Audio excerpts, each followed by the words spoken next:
dari komponen susunan paralel ini yang harus kita ketahui? Iya, terima kasih. Sama seperti halnya dengan susunan seri komponen-komponen listrik tadi, komponen-komponen listrik yang disusun secara paralel juga memiliki prinsip-prinsip. Yang pertama, bahwa tegangan pada tiap-tiap komponen itu sama dan sama dengan tegangan pada hambatan pengganti. Yaitu P1 sama dengan P2 sama dengan P3 dan seterusnya, begitu. Kuat arus yang melalui hambatan pengganti paralel sama dengan jumlah kuat arus yang melalui tiap-tiap komponen, yaitu I sama dengan I1 ditambah I2 ditambah I3 dan seterusnya. Susunan paralel berlaku sebagai pembagi arus. Jadi I1 berbanding I2 berbanding I3 dan seterusnya sama dengan 1/R1 ditambah 1/R2 ditambah 1/R3. Begitu. Ya, baik. Kita langsung masuk ke contoh soalnya. Seperti apakah contoh soal dari susunan paralel komponen listrik? Terima kasih, Mbak Lara. Tadi kita setelah membahas tentang contoh soal susunan seri, sekarang kita membahas tentang susunan paralel. Begitu. Kita perhatikan gambar berikut ini. Ini adalah gabungan antara seri dan paralel, begitu. Ini gabungan ini. Jadi ini ada sumber tegangannya, yaitu saya simbolkan sebagai baterainya ini. Lalu baterai ini menghasilkan kuat arus. Di titik A ini, kuat arus ini terbelah menjadi IQ dan IR. IQ ini melalui lampu Q yang memiliki hambatan R, sedangkan IR ini melalui lampu R yang memiliki hambatan R juga. Lalu kembali ke titik cabang B. Dari titik cabang B ini arusnya sama dengan arus yang menuju A tadi, titik cabang A tadi, menuju ke titik C. Di titik C ini I tadi terbagi lagi menjadi IS dan IU. Sedangkan IS itu melalui lampu S yang memiliki hambatan R. Sedangkan IU ini melalui lampu U yang memiliki hambatan R. Dan melalui juga lampu T yang memiliki hambatan R. Lalu di sini keluar ke titik cabang, katakanlah sebelum saya nama ini D, lalu kembali.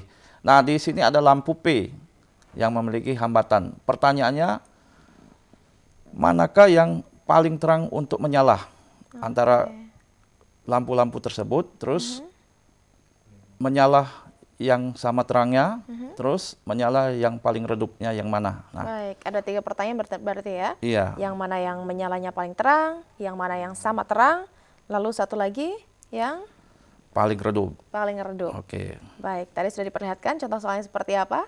Bisa langsung kita bahas bersama seperti apa jawabannya dari ketiga pertanyaan ini?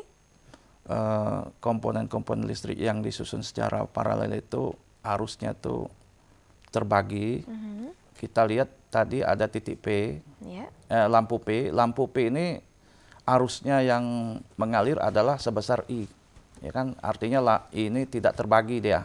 Sedangkan di titik cabang A tadi, I ini terbagi menjadi IQ dan IR, di mana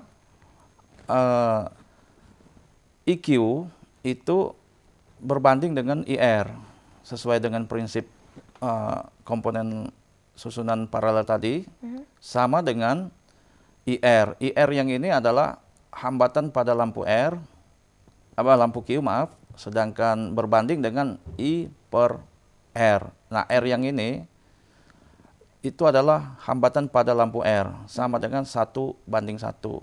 Maka jumlah perbandingannya sama dengan 2. Jadi arus yang melalui IQ sama dengan arus yang melalui IR, sama dengan nilainya setengah. Untuk titik C, kita lihat kuat arus listrik yang bercabang menjadi 2, yaitu IS dan IU. Nah, hambatan pada lampu IS itu sebesar R, sedangkan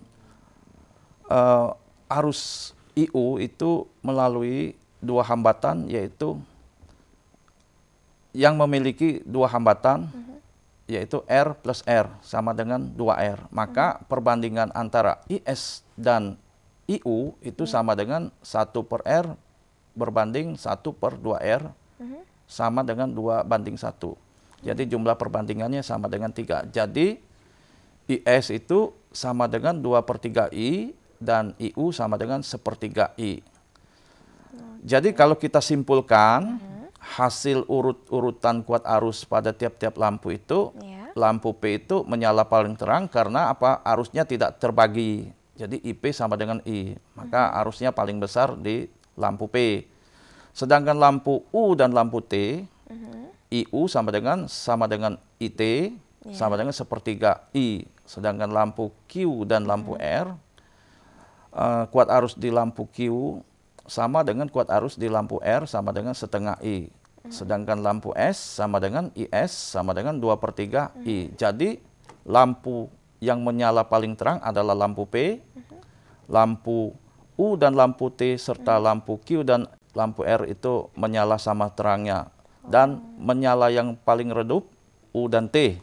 Oh, baik, sudah langsung tadi dari ketiga pertanyaannya sudah langsung dijawab ya seperti apa. Baik, masih kita bahas mengenai listrik dinamis. Ini ada juga yang perlu kita ketahui ini yang merupakan bagian dari materi itu mengenai energi, begitu ya Pak ya? Iya. Baik, kita bahas mengenai energi, dimulai dari pengertiannya. Energi, apa nih Pak? Jadi energi itu merupakan kemampuan untuk melakukan usaha. Jadi energi, tanpa energi kita tidak bisa melakukan usaha. Energi itu bentuknya bermacam-macam. Itu ada energi listrik, energi potensial, energi kalor, dan sebagainya. Baik. Energi juga bisa berubah bentuk dari satu bentuk ke bentuk yang lainnya. Iya, baik, tadi ada macam-macam energi Bapak katakan ya. Tentu saja nanti kita perlu penjelasan lebih lengkapnya ya Pak ya. Oke, akan kita bahas namun setelah jeda berikut ini. Tetaplah bersama kami di Diklat Jarak Jauh.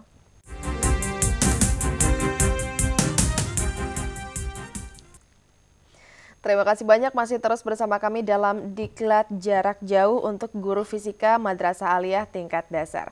Topik bahasan kita mengenai listrik dinamis. Saya juga masih terus bersama Bapak Basuki. Beliau adalah salah seorang widyaswara dari Balai Diklat Keagamaan Palembang.